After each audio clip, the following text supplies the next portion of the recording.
listening to the Bulldog Hour, getting you inside the Wilson football program with weekly game previews, recaps, highlights, and interviews.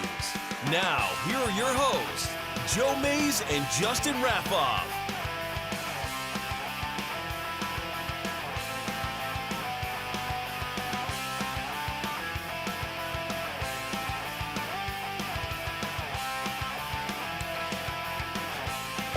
Good evening, everyone, and welcome back to the Bulldog Hour. I am one of your co-hosts, Joe Mays, and here with me, as always, is my co-host, Justin Raffoff. Yeah, back on camera this week. Yeah. But yeah, people told me they needed to see you. So I don't believe that for a second. Actually, no one said they missed you at all. And honestly, probably the exact opposite. I'd be stunned if there was not a comment from your dad that the show is better because I was not on camera. So. We've got that sentiment, yes, in the past. But no, the camera's back because we're done recording our interviews. The entire interview series is recorded. 2/3 of it has been played. Last Sunday, we played the senior player interviews. I sat down with them about 10, 12 days ago. That was a lot of fun. 6 senior players on to talk.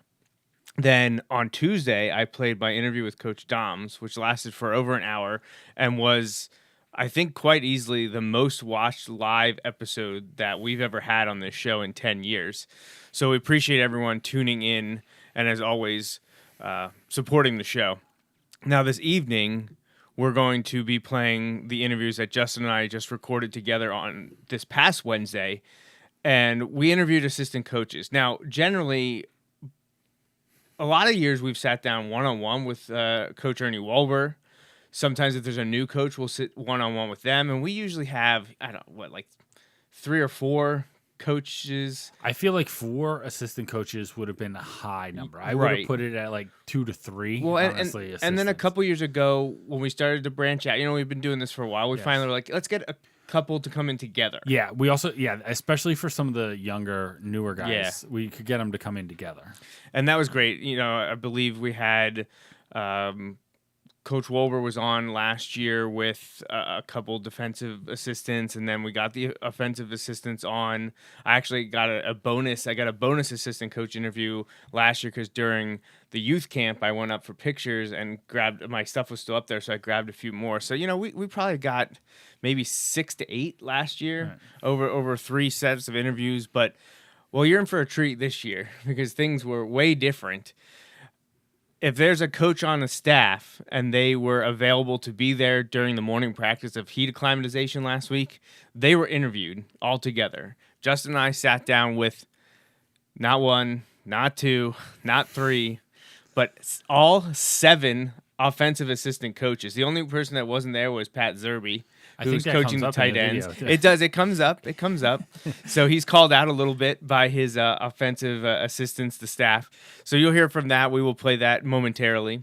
And then after they were done with us for about 25 minutes, we sat down with 5, I believe all 5 of the defensive assistant coaches. So we've got close to an hour set of interviews to play featuring 12 Wilson football assistant coaches. So there are a lot. If you wanted to see someone on the show, there's a good chance they have been or will be on the show momentarily. And we look forward to playing this for you. I do want to first thank our sponsors.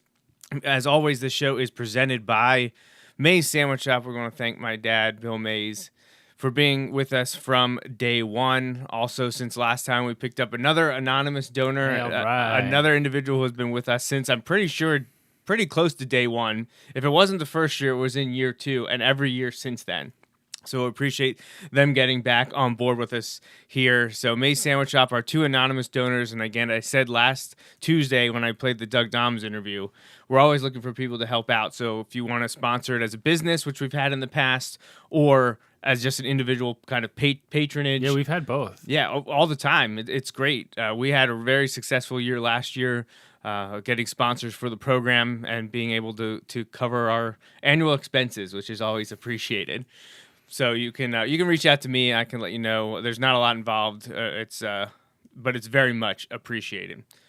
Next week we will be back here at same place, same time, 6:30 on Sunday, August 18th. It will be our season preview. We will talk probably briefly about the scrimmage, which is this coming Saturday at Coatesville, 10 a.m. But then we will preview all 10 Wilson football games coming up here real soon. And we will be joined this time by the gentleman who usually have been joining us at the end of the year to get ready for Manheim Township game and the playoffs.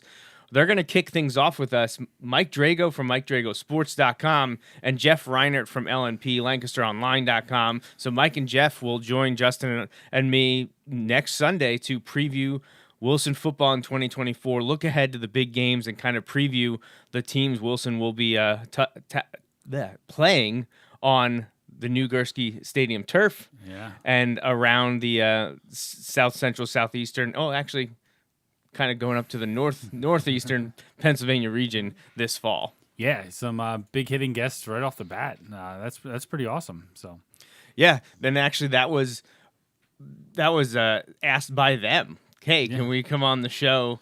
We want to start things off. Maybe we can do a little preview. Yeah, definitely. Hey, that works. Sounds good. Sounds good to us. So it would be great if the Phillies could get a few wins between now and next Sunday. So Jeff is okay. Yeah. It's definitely something that we need to have. I mean, you and I will take that anytime to begin with, but I feel like Jeff admittedly lives and dies by the Phillies. So, let's hopefully they can turn things around here. And not a good day today for us Phillies fans. I checked once, and then I was texting your you. emojis. Let me know I don't need to keep checking. Yeah, you probably can be done with that. So. All right, Justin, anything you wanted to say before we get started? No, you kind of alluded it. Heat acclimatization week is over. Done for the high school, yep. We're full on pads and live action starting tomorrow morning. I would say bright and early. It may be still dark and early. I don't know what time. I think 6:30 is the start of the first practice. But yeah, it's gets a little bit more real tomorrow for these guys, and you'll hear the coaches kind of talk about that a little bit. You know, there is a bit of a transition there going from last week to this week. But, yeah, the coaches, it's good interviews. So I hope you guys enjoy it as much as we enjoy doing the interviews. It's a lot of fun doing interviews. So yeah, it really is. It's more than just the two of us talking, hitting the same things, the same notes over and over again. You get to hear from the coaches, the assistants, the players that are all there doing this. You know, we're documenting it, but they're doing it. And if you're new here, we know we have a lot of repeats, but like if you're new here during the season, we will continue to have interviews. We do post-game interviews, but only after Wilson wins. Yeah. So after Wilson wins, after Wilson victories, we try to grab some coaches or players or coaches and players and do some interviews. We only do that after the wins, though. So hopefully we will have lots and lots of interviews for you throughout the next couple months. But, so we really enjoyed the interviews. Hopefully you guys enjoy them, too. Weather dependent as well, because if it's brutally cold or windy and rainy, the audio, the tech equipment doesn't come out. We don't stand on the field, and especially if it's on the road. I'd say rain and rain on the road are the two biggest factors. Besides the win.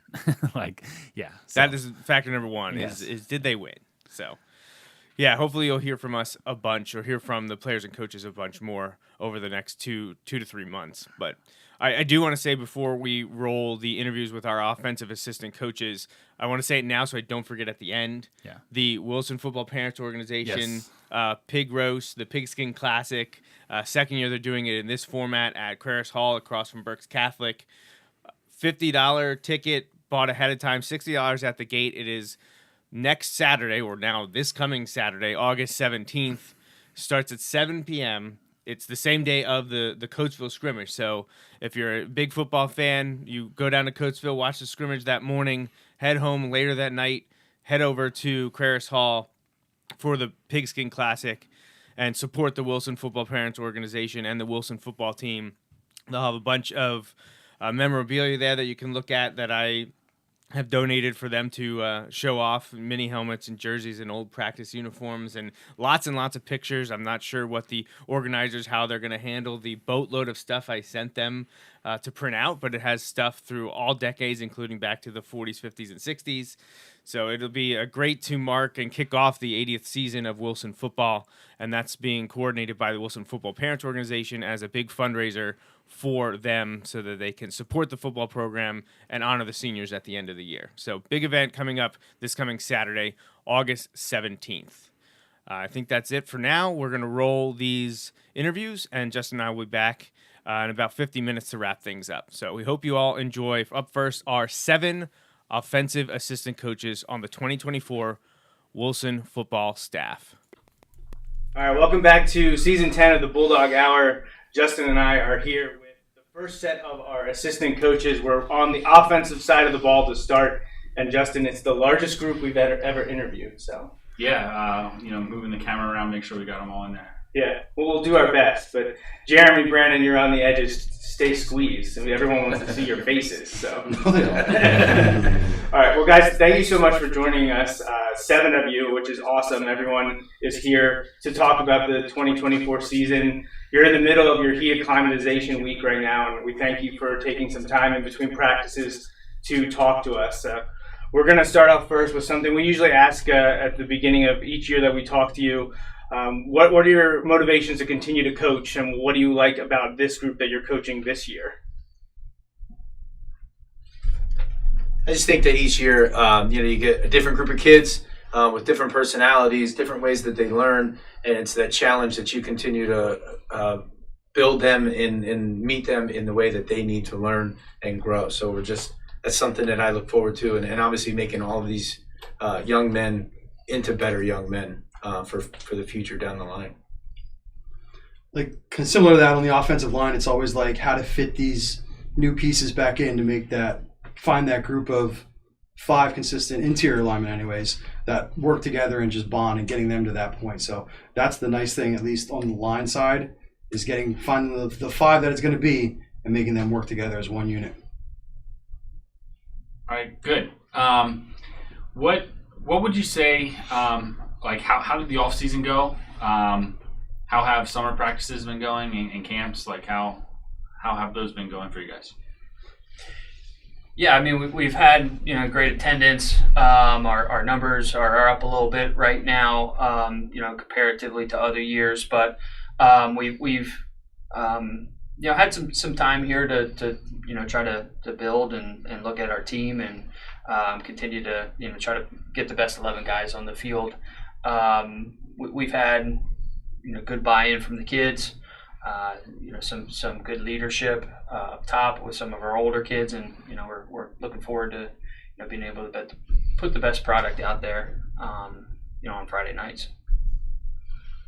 Yeah, we started this back in February, March, and had good attendance back then. We've done some more 7-on-7s this off season.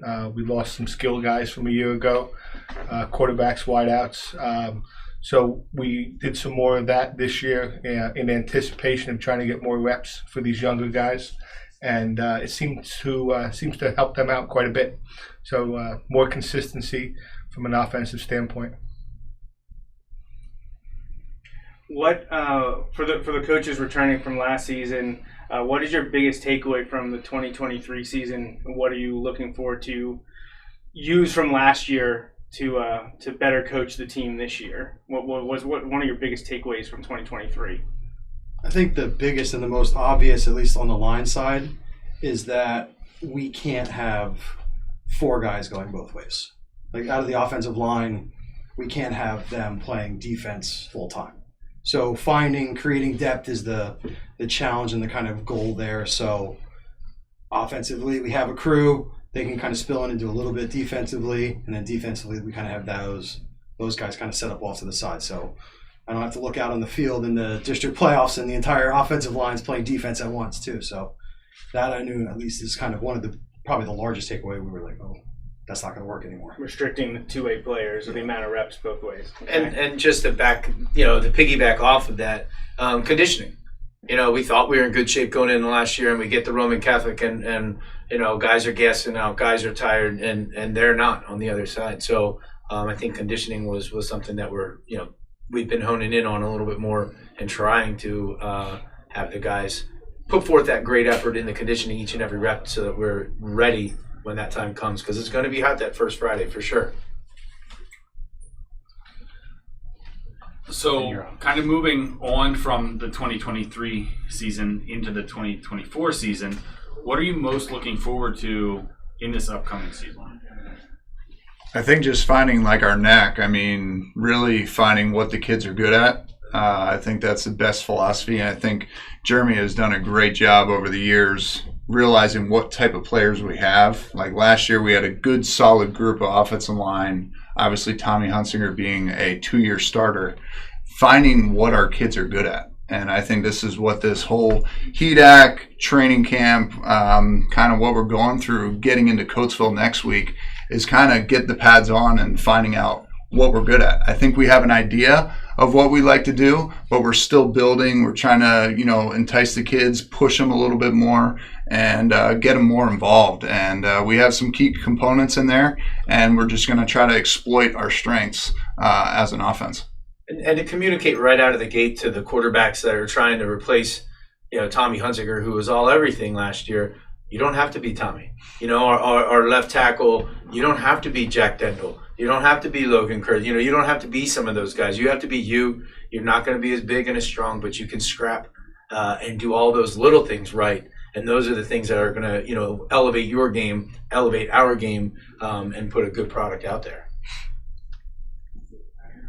Sal, Adam, you guys are relatively recent graduates. You're done with college. You're moved on into professional life now. What brought you back to Wilson? Why did you want to come back and coach football?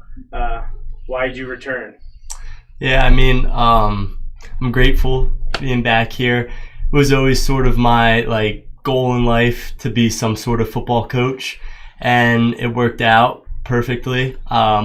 I was offered a job here at Wilson, and I got a text from Coach Doms around March, April saying, give me a call, let's talk football. And that was a really good feeling. And he offered me a spot on the coaching staff, and I'm here. I'm excited. I'm excited to give back to the kids. I did all this stuff, did HEAC, training camp for 3 years. So it's great to be back, and it's a little different from the other side, though. So I'm still getting used to that, still learning as a coach even. So, yeah.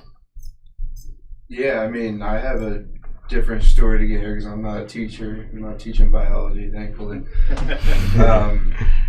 But for me, I was planning on playing in college. And, eventually you hear that voice in your head saying, your playing time's over. Eventually you got to grow up. But I knew football, I didn't want to just let go of it overnight. And I'm still going to grad school right now, still attending classes at Villanova once a week. So, I kind of thought, I was like, I'm moving home. Never thought I would be moving home again. I would hate to let this opportunity slip. So I'm really happy to be back, really excited for this season. And like Sal said, getting a different perspective it's a big change. Not being on the field. It's a big change, but it's a great way to give back, and I'm really happy to be here. The biology teaching not in your future like Sal, but so what are you focused on for your grad school? I'm getting my master's in mechanical engineering.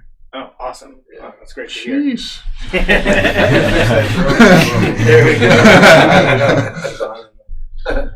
All right, so let's look ahead to this season then. Just talk about what changes are we going to see. Offensively, you mentioned Tommy Hunsinger not here. Most of the offensive line has moved on. I know the receiving core has been hit as well. Lots of new faces coming in.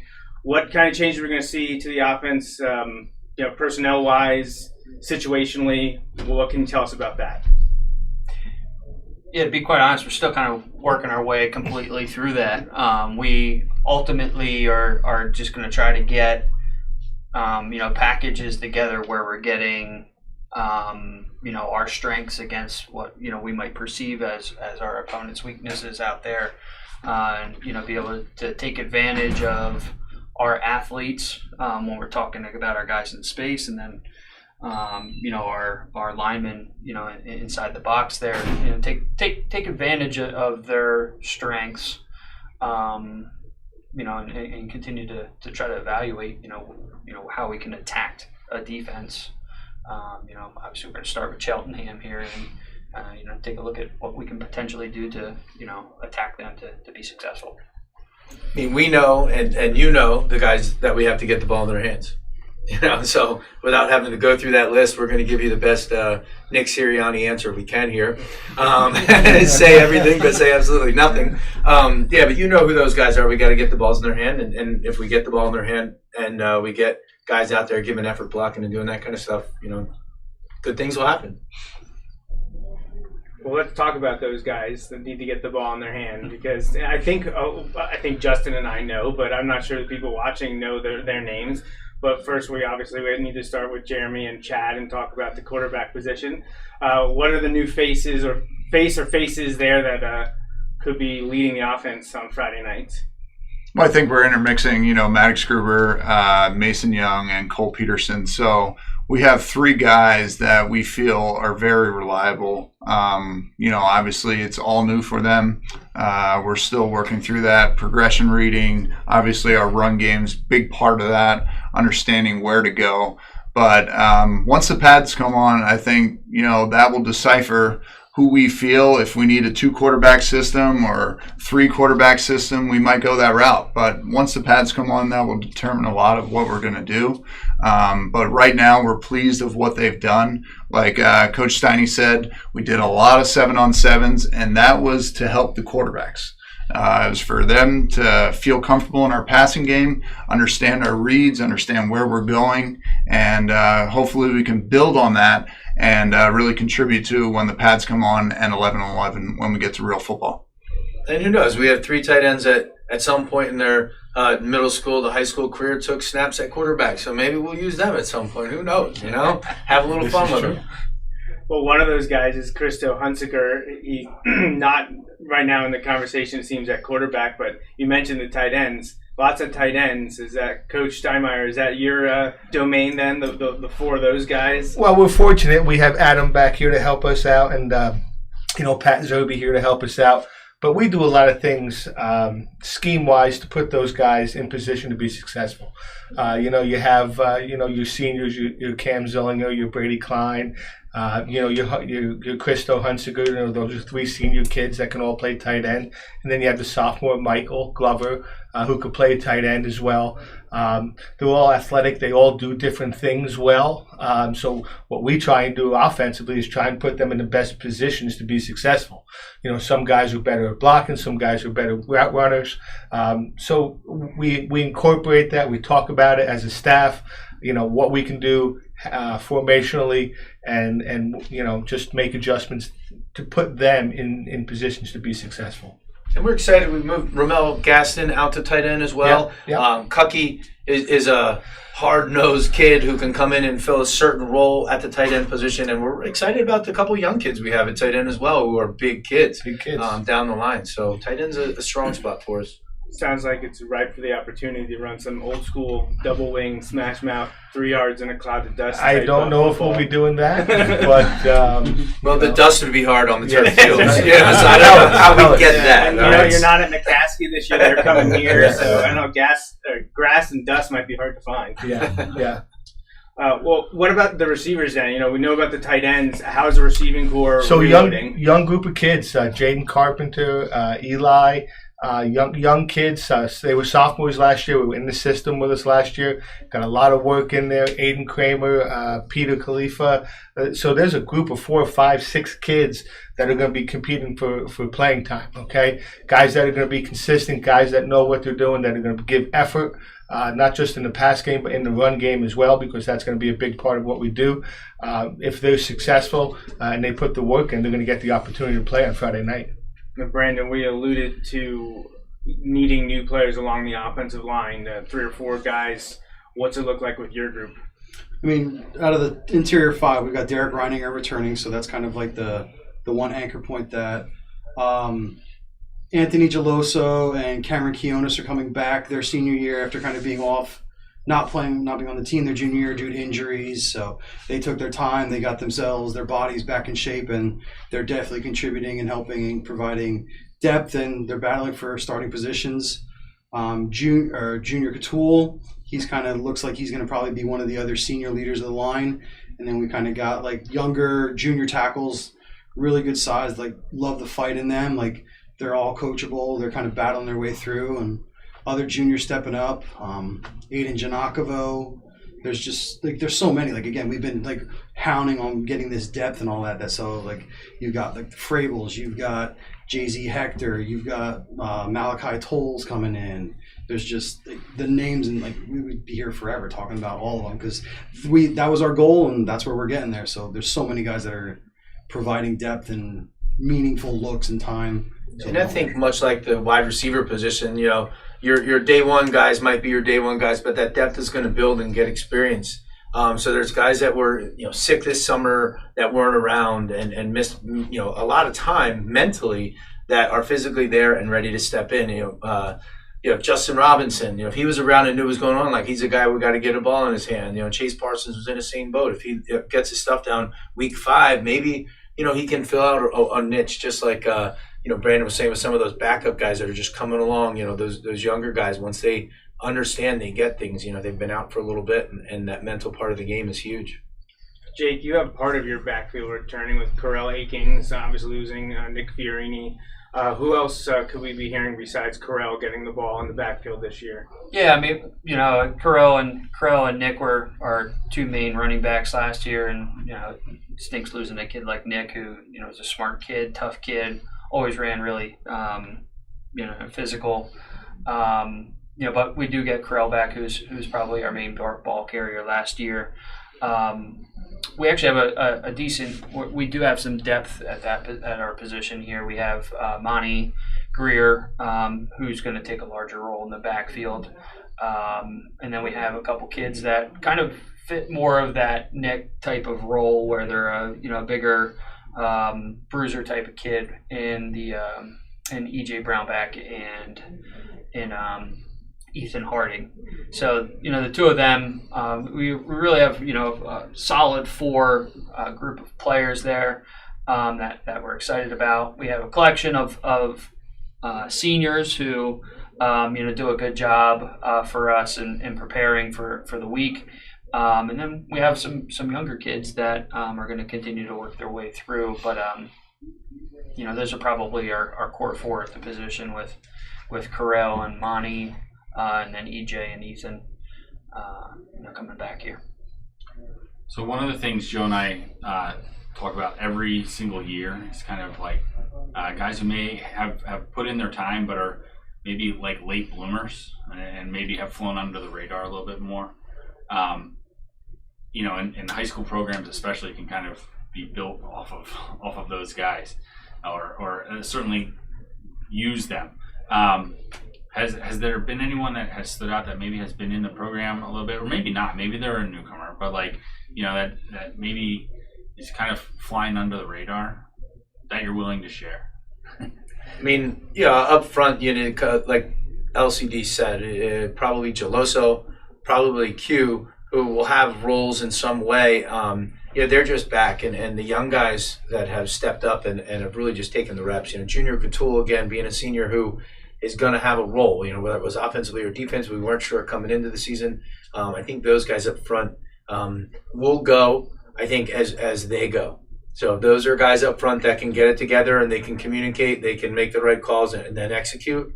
I think, you'll see good things happen. If those guys take a little longer to get it together, then there might be some harder times with that inside group. But senior-wise, we're going to have those 3 interior guys and the tight ends, and about them. We're not hiding those guys. Those guys are big, and they've been there, especially on the defensive side of the ball last year. So I don't know if there's anybody offensively that we're like, oh, wait and see this kid from a senior standpoint. But hopefully it'll be fun.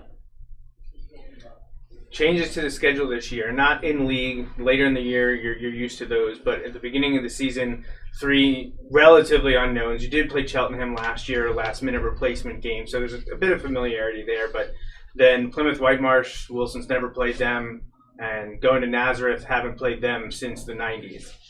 Former Coach Jamie Sands had a great game against Nazareth, the only time Wilson's played them.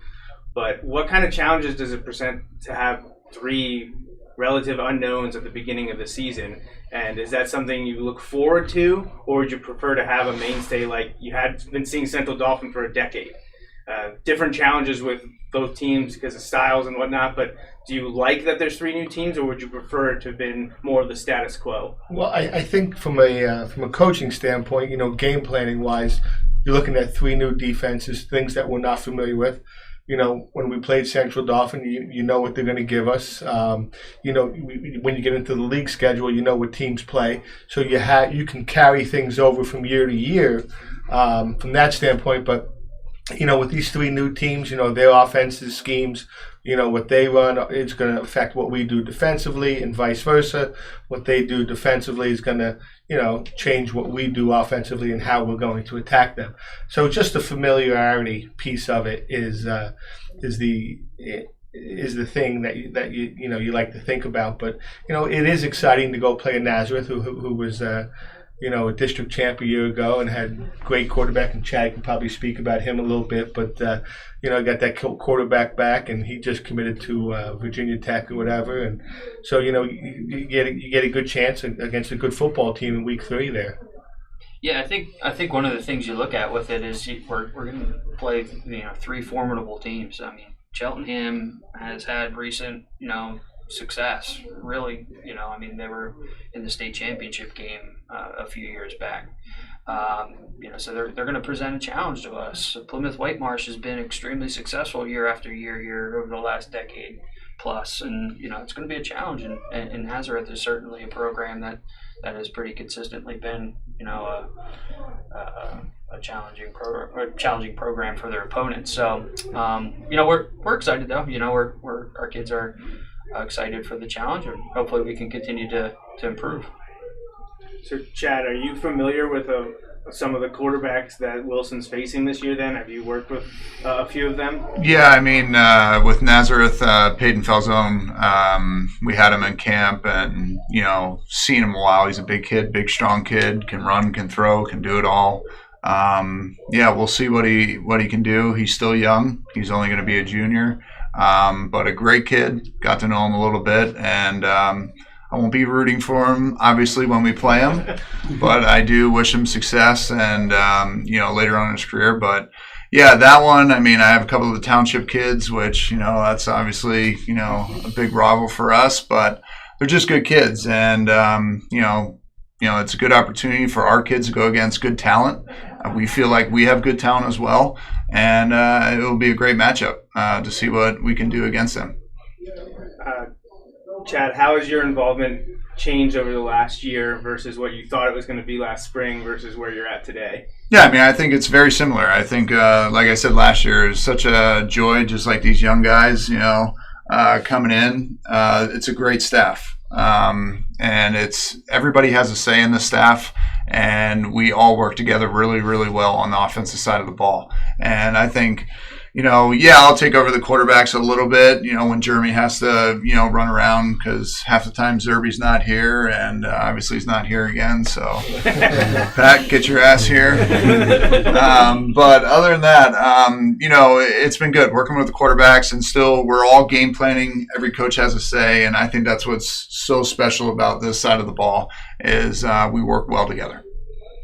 And just to speak to that, and then having Sal and Adam come along, Mark, Brandon, Jeremy, and I have been together for Mark, like a decade now, basically, right? Almost a decade. Yeah. So it's great to get new people in here with new ideas and different ways of doing things, because it really helps us to be able to grow and continue to put the best product out there on the field that we can. So obviously, football means a lot to the people in the room, and especially high school football. However, if you could change something about high school football, what would that be? We've seen a lot of adjustments in the NFL and the college game, both on and off the field. What about high school football? Is there anything you would like to see changed in gameplay, officiating rules, travel, whatever, anything that just comes to mind. Yeah, the first thing that comes to my mind is NIL deals for the coaches. Coaching and Yeah. Maze Sandwich Shop, Maze the Sandwich actual Shop. sponsor, right? That would be fantastic. Something along those lines. I know a guy. I think for me, I mean, the film is just so spread out and kind of all over the place. Like, some people don't want to share end zone copies and this and that. Like, where we were, and I know, the guys that play college football, everybody gets shared the same film. Like, it gets spread out. You get the same opportunity just like everybody else. But some teams are like, no, you're not getting our end zone copy. You're not doing this. So I think the film study is the hardest part. Like, nobody wants to share it with you, which kind of drives me a little crazy. I wish we could all just say, all right, whatever film we have on us and our opponents that you're going to play, we can share to other teams as well. Yeah, and just to speak that, some guys are like filming from the top row of a baseball bleacher, and it's barely above the people on the sideline, and plays are started whenever, and it's a shaky camera. You end up seasick off of the film. So yeah. I agree with the film sharing. Yeah. Well, mine might go against the film sharing because, I love our drone shots when we have in practice. So, if we could drone shoot the game, because you can't hide from that thing. So, false steps or, wrong steps, offensive line, doing film, that's a dream. But, again, if everybody gets access to it, then no. But, yeah, if we could get a drone up to, record the end zone for games, I'd be happy. Might have to talk to the FAA about that one too. So I know there's no fly areas around a bunch of stadiums, but so the film sharing thing, is that something that the PAAA has washed their hands and be like, we're not going to regulate that. If they don't want to share it, they don't have to. So, I mean, my understanding of it is that our league has an agreement. Okay, that goes league. Right. League So, league. right. Yeah, I think that changed a couple years ago. Is they made a pool. And you have to upload your game into the pool from Friday night, and you can't download a game until your game's uploaded in that pool. And you do have access to all their games, but so it's not necessarily completely the film sharing, but it's what quality you get sometimes. Okay, right. Yeah, And you can tell that you only get the sideline angle, right? And you can tell that it was second down, and now the other team has the ball. They're missing a player or two here. Something's funky here, or it's second down and 8, and all of a sudden there's a 50-yard gain. The ball moved down here, but you didn't see the play happen. And you don't know if that's a mistake because we've had film mistakes like that before, or if it's intentional. But it seemed like there's a couple of teams that all those big plays are missing. That's like every team has a Justin Raffoff filming up there. Right. Selective filming. Yeah, exactly. We know how it works. So, last question, so you guys can get your lunch. Just message to fans and community. Start of the 2024 season is here. What can they expect from you and your team? Yeah, I mean, I hope that you put a product out there that's a group of kids that, nobody ever comes to a game on a Friday night and isn't that team plays hard, that team plays physical. Maybe the other team, was just a little more talented, but, Wilson stepped out there and they threw their best punch out there, on a week-by-week basis. So that's what I hope for year in and year out. Yeah, I think we have a great community. I mean, great support. We only have 4 games this year at home. So that's a big change to us. And so when we do have a home game, please show up. You're very important to us. Get our guys going. And we appreciate your support to our players, our coaches, everything you do for our community. Yeah, I think hopefully we get disciplined, hard-nosed kids. That's what you see when you and the other team knows we're going to hit them hard. And they walk off the field, win, lose, or draw, and they're like, man, we just got hit by that team. And then, just to speak those only 4 home games, that's just an extra week of Maze sandwiches. Yep. For the away games. So. How many more times do we have to say Maze sandwiches? I'll have to check with my dad and sister, see if you met the quota or not. If we talk to your dad, we did not hit the quota. Would that be his dad at Maze Sandwich Shop? On Penn Avenue? On Penn Avenue? Penn Avenue? Yeah, that's right. 25 Penn Avenue. Yeah. Well, I really appreciate having all of you here. There's awesome 7 offensive assistant coaches joining us for this first session. Appreciate you taking the time during practices. Good luck this season, and Justin and I look forward to grabbing you after your wins to talk to you again on Friday nights. Thank you. Thank you. All right, so that was our about 25-minute interview with 7 Wilson offensive assistant coaches. A pretty good set of interviews there, Justin. and I enjoyed that. Yeah, and a lot of different perspectives. You got all the different positions. You got some veteran coaches. You got some new guys. Yeah, it's just good to kind of hear their take on a wide range of the topics involving the Wilson football team and high school football in general. It's going to be a very similar set of questions asked to our 5 defensive assistant coaches here coming up, but they're different people, different insight. And I do think the one about like what would you change about high school football is very interesting, both in the first group and something here I hadn't thought of in the second group. So yeah, they talked about film, but we'll let them answer those questions now. We got about another 25 minutes here with defensive assistant coaches. It's time before the storm. All right, well, welcome back to the 10th season of the Bulldog Hour. This is our second set of assistant coach interviews. We're now joined by 5 defensive coaches here.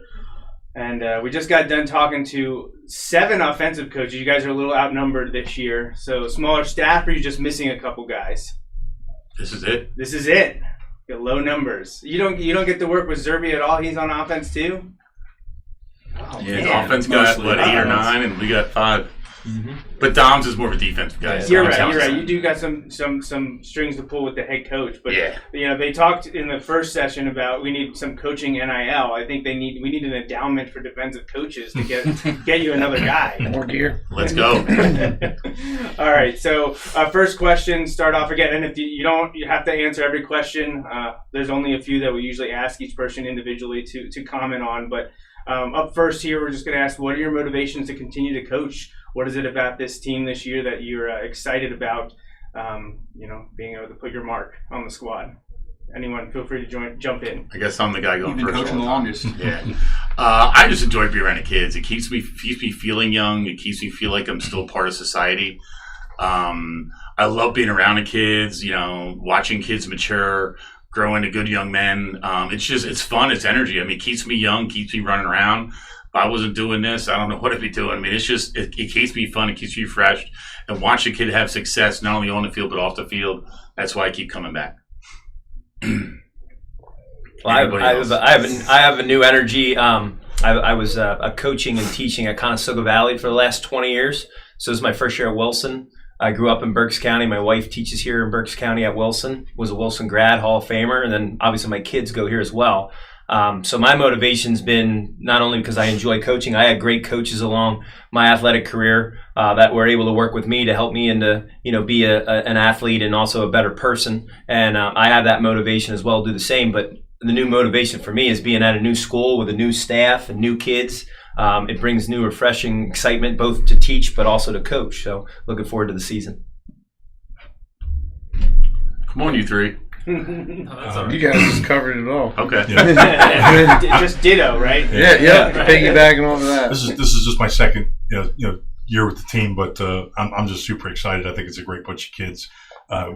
These coaches are great to work with, and I'm just blessed to be part of the program, and looking forward to a great season.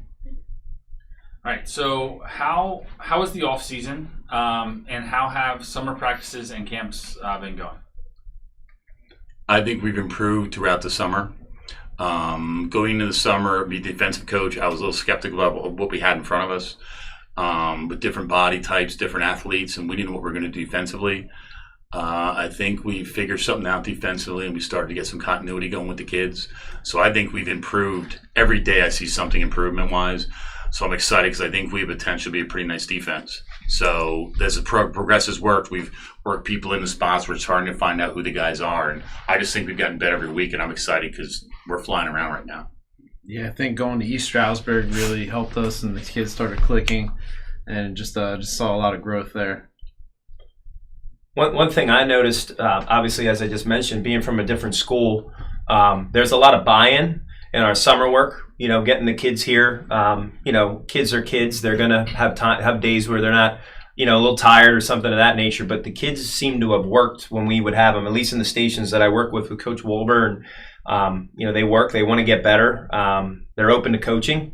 It's still early yet, but I think that buy-in also creates an atmosphere for everybody else to want to improve so that they can kind of keep pace. How about before we look ahead here to 2024, just looking back to last season, what is a takeaway from the previous year, from the team, from your positional group, you as a coach? Is there something that stands out from last year that you'd like to improve on, or get to faster, change a little bit? What can you take from 2023 and apply to 2024? Well, up front, especially on the D-line, we want to start rotating a lot more. Last year, we feel like towards the end of the year, we started to get wore down with them to unload and getting all the reps. So this year, we'd like to go more two-platoon, even on the D-line. 2-3 plays, new group in. Try to keep us fresh, keep us moving, keep us faster. We're also looking at the physical part of it. Like, we weren't as physical as we wanted to be last year, but again, we wore down. We weren't real deep, so we're really working hard on our depth on our team. So we can have 2 starters at every position, and we're starting to kind of establish depth and toughness. Like at practice today, the end of practice, they were dragging today because we got after it pretty good, but we want to establish that mental and physical toughness. Now, as we kind of put 2023 season behind us and move forward to 2024, what is something that you're maybe most looking forward to about this upcoming season? Friday nights. Yeah.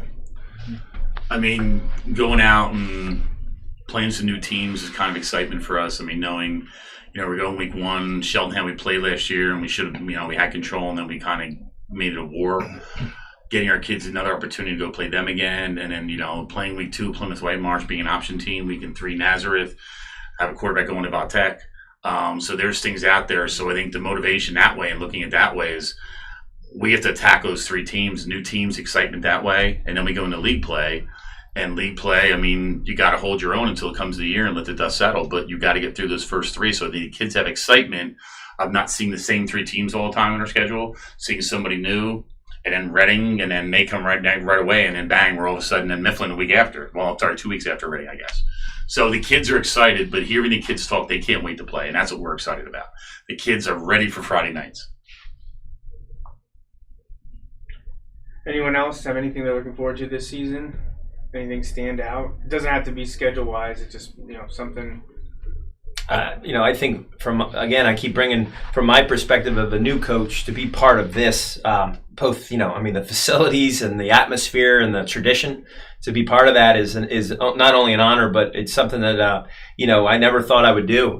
Being there at CV for 20 years, I thought that's where I would end up. And I had a great opportunity to come here both to teach and coach, and to the thought of ever doing that was sort of like, well, that's a whole nother level. And to be able to actually be here and be part of 6A football, it's challenging, but it's also exciting in the same moment. And like I said, I can't wait for my first Friday night here at home. Like I said, Friday night is an incredible for not only the kids but the coaches. I think we get pretty excited about it too. So to be part of this and be able to experience that, I'm really looking forward to that myself. And to see the younger kids get a first chance to take the varsity field, like they're coming out on Friday night excited. But all of a sudden, we're going to be some young kids playing. And yeah, they were out there last year, but they were spectators basically. Now all of a sudden, they're in front of the lights. And I love our first game, especially at home, to go out and those kids' eyes just look around, and it's such a awesome atmosphere and electric for them to come in. It's neat to see that. So I'm excited to see that first time impression on those kids. How about any changes to the defense this year? We know obviously there'll be personnel changes and we've got a lot of new faces, but defensively, offenses have been trending more to spread and high-power passing attacks. Do you find yourself having to adapt the defense this year because of other trends that the offenses have been doing, or because of the change in schedule with those 3 new opponents at the beginning of the year?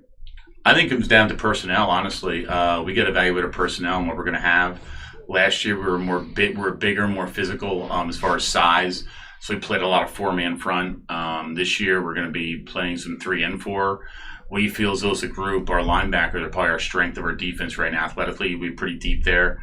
So we're going to try to get as many of those on the field as possible, which could be sometimes having 5 or 6 linebackers on the field, playing different spots, and just try to take advantage of speed. So there'll be some subtle changes. But again, when we go against those power teams, you'll probably see old traditional 4-4 or 5-3 type stuff. But we're spread teams, you'll see some different things from us. Positionally speaking now, who are your returning starters and key contributors? What are the names that are coming back for the Bulldogs this year on defense? Let's start up front, probably.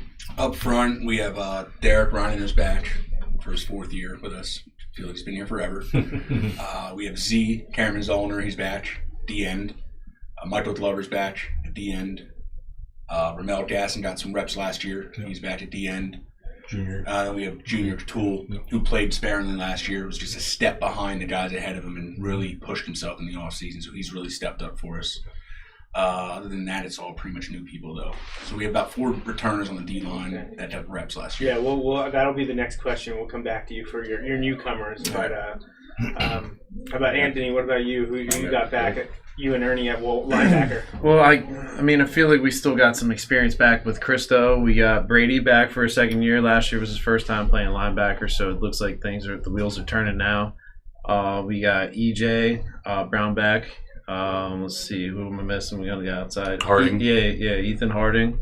All right, and like you said, Z Glover. They'll play a little bit of linebacker, yeah. Yeah, just, we got some more experience coming back there with the linebackers and just getting them all in the field and making plays. From a secondary perspective, only from obviously watching, we actually played Mifflin last year there in Section 2, so I got to watch a little bit of the Mifflin-Wilson game as we were preparing for Mifflin. So watching some of the starters and talking with these guys. Corners, we got Maddox back, Maddox Gruber, Carell Atkins, and Monty Greer at safety. Mason played a little bit. He got some varsity time in like a game or so he's playing a little safety. But other than that, I think that's basically our returners that are back, which is pretty much a majority of the secondary. So, they're young still. We got a young group. Chase played and he broke his collarbone. Yeah, he broke his collarbone last year. So we got a good returning group coming back, but still young. I mean, out of that whole group, Maddox is the only senior. Yeah. So there'll be some growing pains along the way. Like Coach was saying, as we throw in some different things, but I think there's a lot of potential there for sure. Yeah, well, rumor has it that Maddox might see some time at quarterback. So how does that change things for you defensively, or are we looking at a two-way guy? He's playing corner. He's playing cornerback. Okay, corner, not quarter, right? You got it. He's playing back. That's his position. He knows they all pointed at me. Is this why we had to separate the That's right. Everything needs to be good. Everything's kosher here. How about new or breakout players? People that maybe didn't play much last year or are new to the program, young guys. Who's going to break out for you positionally? Up front, a new guy that moved in is Malachi Tolles. He's from Milton Hershey. Good-looking kid, good athlete, great wrestler motor as well. Quick off the line. He's going to be a junior, I believe, right? Yeah, junior. Yeah, so it's his first year here. He'll definitely help out, give us some depth there. Cameron Hiones is going to be a senior, I believe. Yep. He got dinged up last year. I don't know if he finished the year or not, but he's help out at nose tackle. Gotten stronger. He'll help us at nose. Yeah. And one other underclassman, that Jesse Etchberger, is mostly going to be an offensive tackle, but he can fill in at the end whenever we need him. He'll be just fine. Yeah, linebacker, you got Ethan Harding. I mean, he didn't get a lot of reps like on a varsity field last year, but this year, could be a big year. Then you even got, we got Aiden Kramer too, who can, Played JV last year. Right, played JV. EJ ended up playing a lot last year. EJ ended up getting hurt at the end of last year. He probably would have played more against CV, but ended up getting hurt. We lost him, so he's getting out there. But Christo's a starter back, and Klein, again, I think people are going to be surprised what Klein can do. But as far as outside guys, like Ethan's new. Klein's played last year, but not all the time. EJ played a little bit last time, but Christo's back. But the other guys are new and they're doing very well. From a secondary perspective, varsity level, as Coach was mentioning earlier, trying to get a depth chart together at corner. Damian Greer and Carp have really, shown some improvement and some ability to be able to sneak in there and play. Regardless of what happens with some of them, obviously a lot of these guys like Carell and Maddox are going to be key contributors on offense too. So there's going to be times where they're going to need to get blows. So I think those two guys will be able to step in and kind of keep us on pace. From the safety position, we have Cole Peterson. Cole's been doing a really good job back there. Super smart. Being a quarterback helps a lot. As we mentioned, Mason Young, get some reps back there as well. And then we mentioned Herb as well. Yeah. Back there besides Monty is probably our depth right now. And then Parsons. We had Parsons. We're working Parsons back there as well. Chase Parsons at safety. Justin Robinson. And Justin Robinson in the corner. Trying to have a five-man rotation. Justin, a lot of speed. And, and certainly a lot of athleticism. We're very athletic back there. It's just we got to put it together, work as a unit. So a lot of names, a lot of underclassmen. It seems like going to be a pretty young team, especially defensively. It makes sense. It was a pretty large senior group last year. Starters were very senior heavy. It'll be interesting to see these new names. That's why I always like to ask. I ask the players that. I ask Coach Doms that. I talk to the offense. Just who are the new guys? Because that's what I think the fans really want to know. Who do we need to be paying attention to from week one? So that's always good to hear. Okay, so we know you mentioned already that there's a bit of a turnover especially in the non-league schedule. So it could be revolving that. It could be something else. Are there games that stick out to you that you're really looking forward to this year? Like, again, kind of to go back to that, do you really like the idea of having a new non-league schedule sometimes, or are you like, I kind of like knowing what we were getting into? Like, I mean, I'm on the same page with Doms. I mean, I think you should go 4 sections, and we should have maybe 1 or 2 non-leaguers. 3's tough. Well, 4 because Mifflin gets a crossover. We need that, but it's tough. You get in that year where you're trying to find teams you know you're going to play, and again, the really good teams. Like we got offered teams to play out of state teams. They're out of our league, and we know that. And then locally, in Pennsylvania, we get only the better teams. Nobody really who's an average 6A school wants to play us because it was down to a point system. But it is what it is. Again, I'm excited to play Plymouth White Marsh option team. I like to play. It's a blood and guts type game. I love those. Nice challenge to see a Virginia Tech quarterback. That's going to be kind of fun. They have a great program up there at Nazareth. They've been very successful. Great history. Great community. But then we get into league play. I mean, ultimately, I'm a Wilson Bulldog. I want to beat Mifflin. And I want to win a championship. These kids have been out of the championship for 3 years, and it's something I really want them to get to. So win the week 1 and get to the league playoffs, but ultimately, it comes down to that MT at the end of the year probably for league play. So there's some big ones before that, but let's take care of week 1 and roll from there. And obviously week 1, Mifflin and Township are big for me. So anybody else? What about that first game, the next one? Yeah. Township's always special, obviously, because of recent history, but first games are most important right now. I think for myself, when you get into like coaches mentioned league play at Conestoga Valley, a lot of these teams we played, we were Section 1 for a while. About 4 or 5 years ago, we were Section 1. We'd actually play Wilson, and coaching at the time, and now going back into that and playing that schedule with Penn Manor and we mentioned Township, Hempfield, leaving out a few obviously, but. Meaning just off the top of my head, but that'll be fun going back to that level and playing all those teams and the differences in the teams. I mean, obviously you play Penn Manor; they're a completely different offense than what Township runs. So there's a lot of differences. There's a lot of challenges at that level that I'm looking forward to. But I think going back to Lancaster, from being a Lancaster coach, will be fun. Especially because, like I said, we used to play a lot of those teams, and some of those coaches on those teams I actually coach with, so that'll be pretty fun to go back and have an opportunity as a Bulldog to get a win.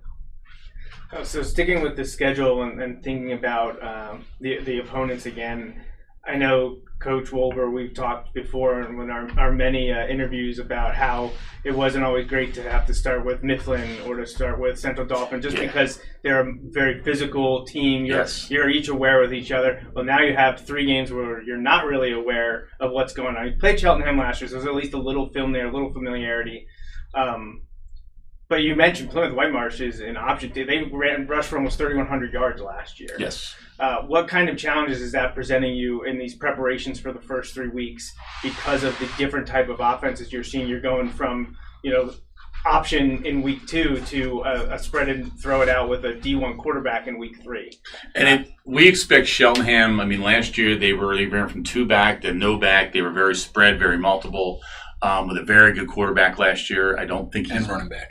I don't think he's back as a quarterback. No, quarterback and running back. But they were spread last year, so we kind of have an idea. But Plymouth White Marsh, I've watched them on film once or twice. They're very close to what Mifflin used to be, but they run out of pistol. Okay. So they have a pistol with the tailback a fullback sitting behind him, and then a slot and a wing, and they're running a lot of the Sally counter stuff. They're running buck sweep, but then they're also running the option off of it. They return, I think Doug said they returned 15 or 16 to 22, a 9-2 record.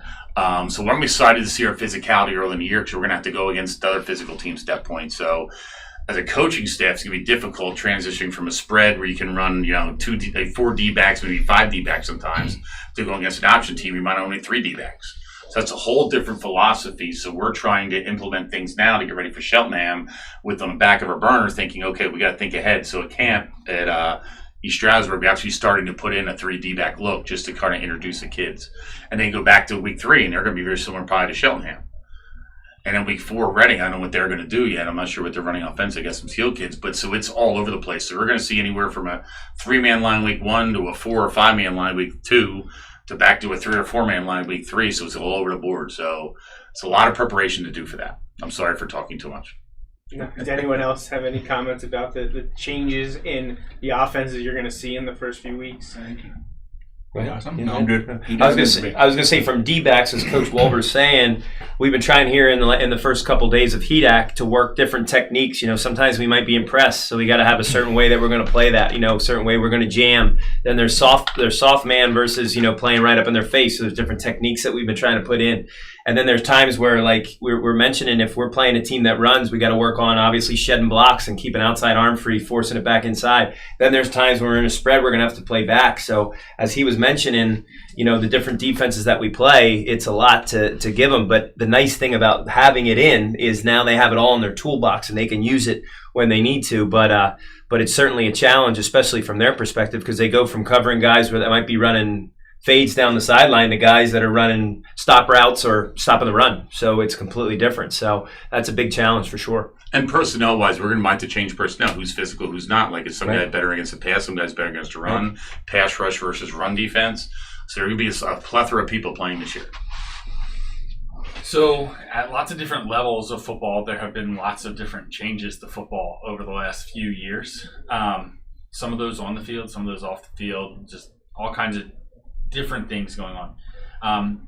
What is something that you might like to see change about high school football? Oh, that's easy for me. I got a really easy one. In the NFL, when you sub on offense, the defense has a chance to sub. College does not have that option neither as high school. Like, they stop the play when you're subbing. They stop the play for 5 seconds to get personnel on. Plymouth White Marsh runs no-huddle offense, and they're running people off the sideline, 3 receivers, 2 tight ends back and forth. As a defense, you don't have a chance to sub them.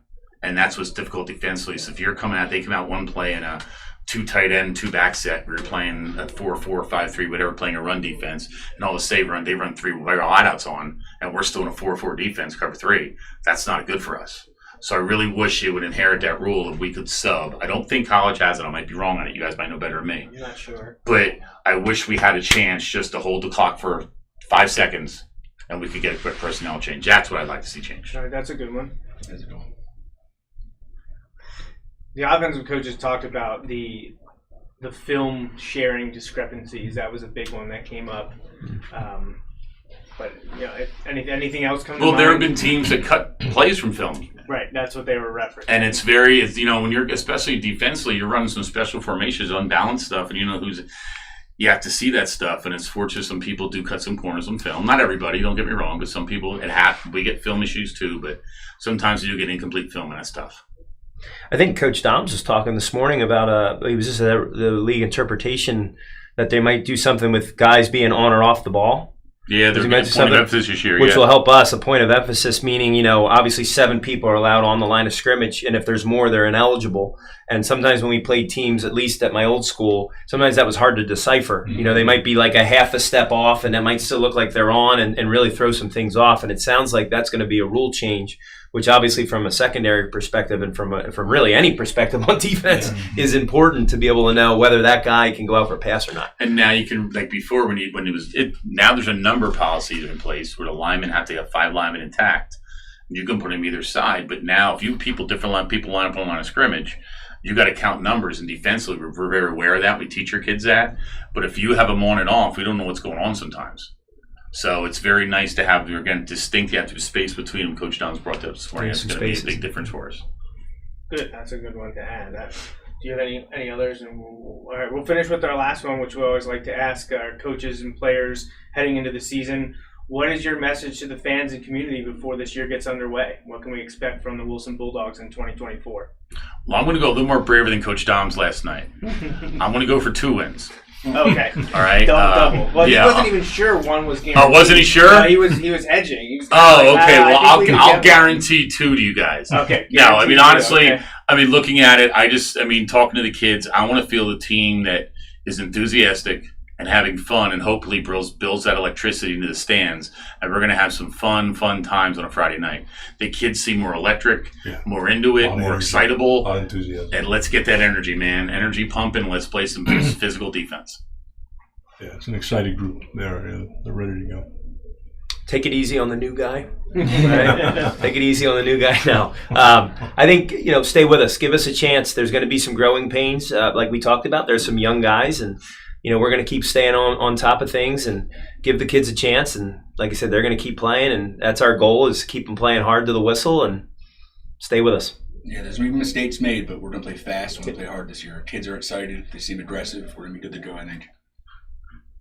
All right, well, only 4 games. I know the goal of the players is to ensure there will be a 5th game at Gursky this year, and we hope that the fans and community turn out in full force to watch the coaches and players do their best and look really good out on the new turf at Gursky Stadium. Just finish things up. So appreciate you all joining us. It's always great to talk to you. I'm glad the entire staff was here. That's a first for us. So really appreciate you taking the time during practice this week. We wish you the best of luck, and Justin and I look forward to talking to each of you after Bulldog wins this coming season. Hopefully there'll be a lot of them. Thanks, Joey. But hey, Joey, thanks for everything you guys do for us. Thank you so much. All right, thank you guys, and good luck. Thank you. Thanks. All right. So thank you to the entire Wilson coaching staff for joining us and the defensive group there at the end. It was great to talk to the 5 of them. It's always a lot of fun to speak with those guys. And some of those are regular occurring guests, like defensive coordinator Ernie Wolber has joined us. I'm pretty sure every year we've done this, but it's great to have his son Ryan on there. Anthony Giotto came back now for a second year. We got to talk to Dave this year, and the new coach, the new guy, Rick Perry-Andy, not new to football or to Wilson, but coaching and teaching now at Wilson. So it's great that they all joined us to talk and are part of this staff for this 2024 season. So Justin, while we're sitting here listening to these, we've already done it, but obviously what are we taking time to talk about while we're watching this is just Wilson football. We're just talking Wilson football. And right at the end of the broadcast of that interview, I remembered that I wanted to check the District 3 website to see if they had updated the football information. You heard, if you watched the Coach Dom's interview on Tuesday, you heard us talk about playoffs, there being an expansion. None of that was ever confirmed anywhere until finally, I'm assuming, last Monday when heat acclimatization got started, District 3 finally put up what was going to happen this year in the playoffs. And it has been confirmed what Coach Doms and I talked about. There will be 10 teams making the 6A field for the first time since 2015. There's more than 8 teams in the District 3 6A bracket. 2015 was the last time there were 16 teams. Then we went to 6 classifications in 2016. And with that, we dropped down to 8 teams making the District 3 bracket. But because of some changes and some additional teams being bumped up into District 3 6A this year, District 3 6A will feature 10 teams. So the weekend after the regular season finale, so after Wilson-Manheim Township on October 25th, the following weekend will be essentially what is like a play-in game. Yeah. It's the bottom 4 seeds. It will be the 10 seed at the number 7 seed and the 9 seed at the number 8 seed. So if you finish in the top 6 seeds in the power ratings, you will have a bye, just like we've had the last, I think, 4 years. It's been like that there were no District 3 6A games the first round of playoffs. However, this year is different because we're adding 2 more teams. So teams 7, 8, 9, and 10 will play to determine the final 8-team field and what we're more accustomed to. So the first round of games will be Friday, November 1st, or I guess Harrisburg. Is there any other teams in District 3 6A that have to play on Saturdays? Or was it just Harrisburg? Not that I'm aware of. There was also that report about Harrisburg getting lights a couple years ago. Has anything ever come out about that? Not that I know. That's a future problem. But Friday, November 1st looks to be the first round of the playoffs featuring those bottom 4 seeds, 7, 8, 9, and 10.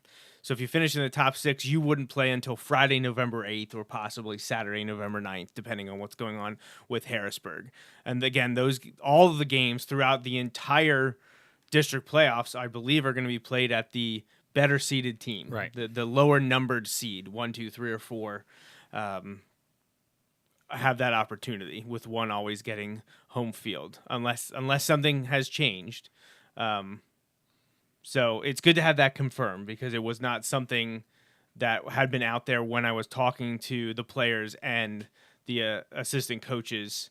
And the assistant coach. We didn't know any of that when we talked to them. So there is documents on PIAAD3.org that goes over timelines and things like that. But I just wanted to put it out there that, yes, there are 10 teams that make the playoffs now. Bottom 4 seeds play in week 1, which is November 1st, and then the 2 winners will join the top 6 seeds the next weekend. And that just means that the district championship game in 6A will be, I believe is it Thanksgiving weekend then? No, it's the weekend before Thanksgiving. Yeah, Thanksgiving's late. So the district championship would be Friday, November 21st or Saturday, November 22nd. So there you go. As we look ahead to what may be in the future, hopefully is in the future for the Wilson Bulldogs. But for all D3 6A, there you go. Now it's official. It's on the PIAAD3.org website under football. You can check that all out. I'll have to read their memo and whatnot to see if anything else has changed, because I feel like over the last few years we got a few surprises within the season that we're playing. So, Justin, anything else to say before we get out of here? No, pads go on tomorrow. Gets real, I guess. So. Yeah, and thank you so much for turning out again. 87 live viewers. It's another great turnout for us. Really appreciate the support. And don't forget WFPO, Pigskin Classic, Pig Roast, All You Can Eat is Saturday, August 17th, 7 o'clock start at Craris Hall across from Berks Catholic. Get your tickets now. I've posted it on Bulldog Hour, so check that out. It's also in the WFPO Facebook group. And check the Bulldog Hour on Facebook, Twitter X, Instagram. And I think that's it. When Justin and I are back next Sunday, we will discuss the entire season, recap the scrimmage, and we'll have Mike Drago and Jeff Reinhart here to help us do that. Anything else, Justin? No, not for today. All right. Then we're going to get out of here. For Justin Raffoff and the Wilson football team, I'm Joe Mays. Until next time, remember, go Bulldogs. Thanks for listening to this week's episode of the Bulldog Hour. Want more Wilson football? Follow the show on Facebook, Twitter, and Instagram. Subscribe to the podcast on iTunes and SoundCloud. Or visit www.bulldoghour.com. The Bulldog Hour is a featured program on jmnjrradio.com.